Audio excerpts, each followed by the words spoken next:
Confession. I'm putting my extremely, profoundly disabled 7-year-old into a residential facility so I can forget he exists. And I'm not sorry.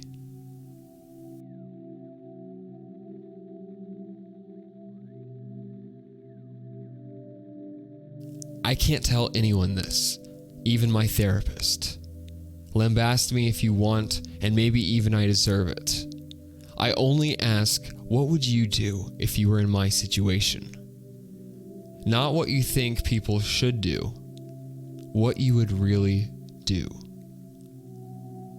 I'm a single mom of 2 boys, 12 and 7. My husband passed away 3 years ago in a work accident. A very large portion of me believes it was a suicide. I can't see him ever making the mistake he made that caused his death, and he had taken an action just before that which ensured his coworkers were not in the room. I fully believe he killed himself because of our younger son, and no one will ever change my mind. We were told when I was pregnant that he would have Down syndrome. We could handle that, even if it was severe. But it turned out he has a chromosome deletion. His disorder is kind of rare, so I won't post which specific one, but suffice to say, he'll never be anything more than he is now or has ever been. And what he is nothing. He doesn't appear to have any awareness and never has. His eyes are locked in one position. He doesn't respond to noise, touch, or pain. He is total care.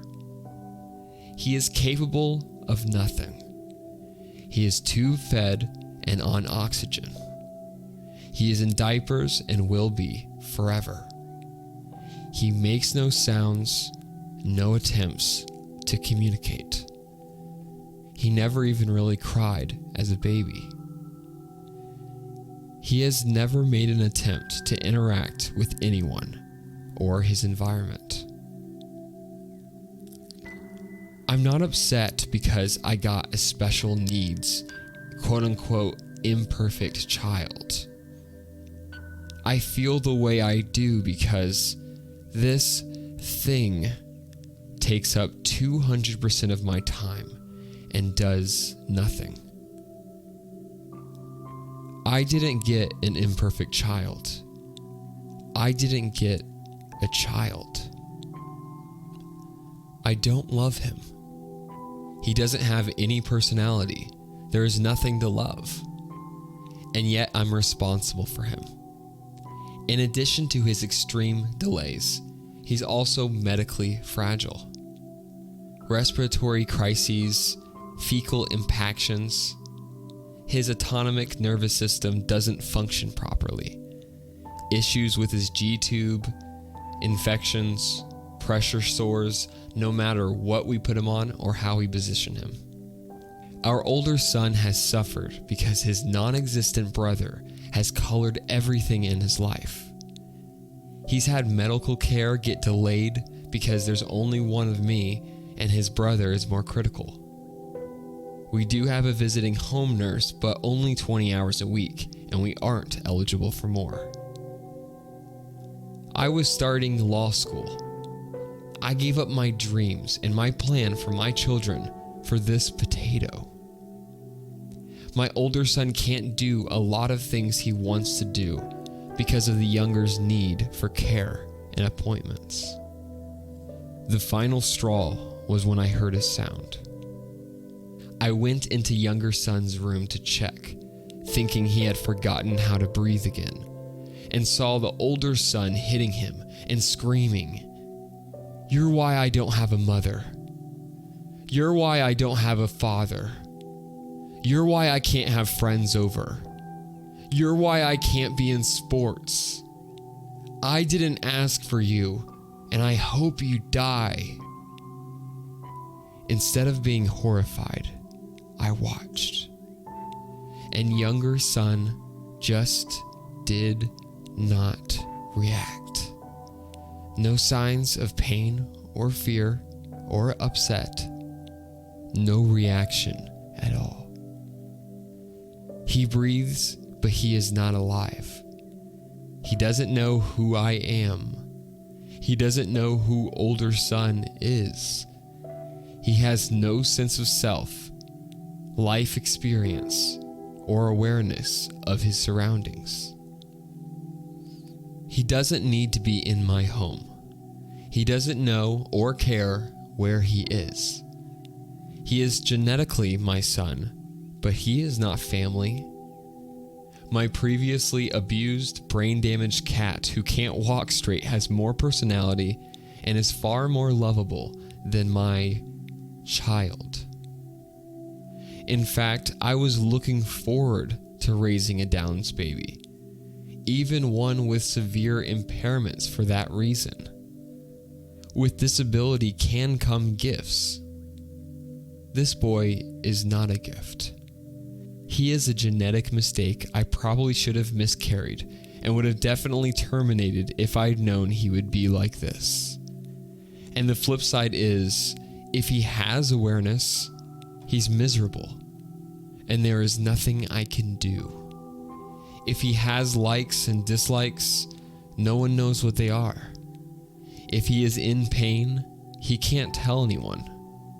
If he wants anything, he can't communicate.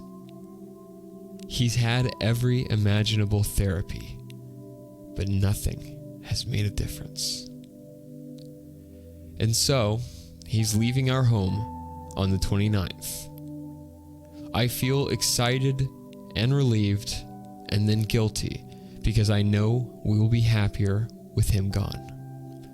He's already taken my husband and my son's father. He was working so much overtime to pay for the cucumber's care. For the experimental therapies insurance wouldn't cover, because this was going to be the breakthrough. He was tired and defeated and disappointed.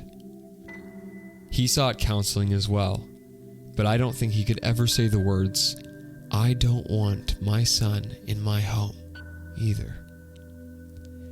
He's ruined my older son. I was so wrapped up in the younger, I never realized how ignored and damaged he was. He lost his father too. I didn't just lose my husband. He is my priority now, and this malignant lump can be someone else's problem. At least they'll be paid a wage to take care of him. At least they'll get a break from him when they punch out.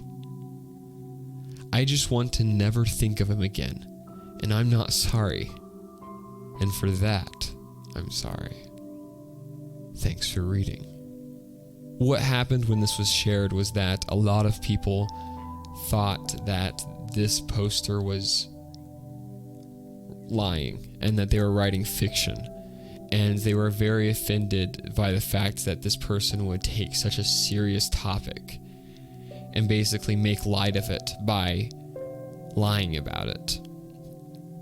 And so the original poster edited their post and responded.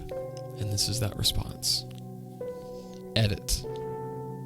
Thanks, user Piconiques, for calling me a liar. Are you a medical doctor? If your Google foo was any good, you would have stumbled on a 3P mosaic deletion duplication syndrome. That is the disorder my son has. I've basically identified myself by posting that, but hey, it's better than the PMs telling me to kill myself. If you look at the features of 3P deletion syndromes, they look like Downs. My insurance didn't cover AFP testing, which would have told us that it wasn't Downs, and I didn't think we needed it. I had a regular ultrasound and a 3D. Both doctors were 99% sure it was Downs. This post was absolutely not fiction. Instead, the mods and especially user Piconiques just decided that it was. If anyone would like, I'll dox myself. You can see my ID to verify my name, my marriage license, and my husband's death certificate. I will then link you to the news article of the freak industrial accident that ended his life, so you can see it's the same person. As for not choosing hospice for my son, I can't. About a year ago, I myself was hospitalized with severe depression and CPTSD. There is proof of that too. During that time, my late husband's mother petitioned to get control as my son's medical proxy and got it. I'm fighting it, but it's a long, complicated process. There are competency hearings. There are statements from doctors and evaluations. Unless she okays hospice, which she refuses, I cannot decide that. I have custody, but I cannot make medical decisions. She agreed to residential care, which I feel is the second best option. So, he's going into residential care. As for mistaking a child choking with hitting, I was downstairs. I couldn't hear what my older son was saying. I only knew he was speaking. Go punch a blanket or, I don't know, a person with weak muscle tone. Then ask said person with weak muscle tone to cough. They don't cough normally or forcefully. It's more a strong puff. Similar to, again, I don't know, a muted punch. When you're used to jumping at a very strange sound, it's difficult to discern what's what sometimes. So, user Piconiques. Anything else you'd like to know? Care to admit I just might be telling the truth? And this is a very sad story. It's not something that is an easy decision or something that I would wish anyone to experience. And I'm not sure what I would have done in their situation. And I think anyone quick to judge is very naive. And I wish this person well. I hope that they are living a better life now and able to recover and take care of themselves. If you're a fan of dark confessions, check out our channel, Anonymous Reads. On this channel, we read the most interesting stories from anonymous sources on the internet. Go ahead and like the video and subscribe for more content.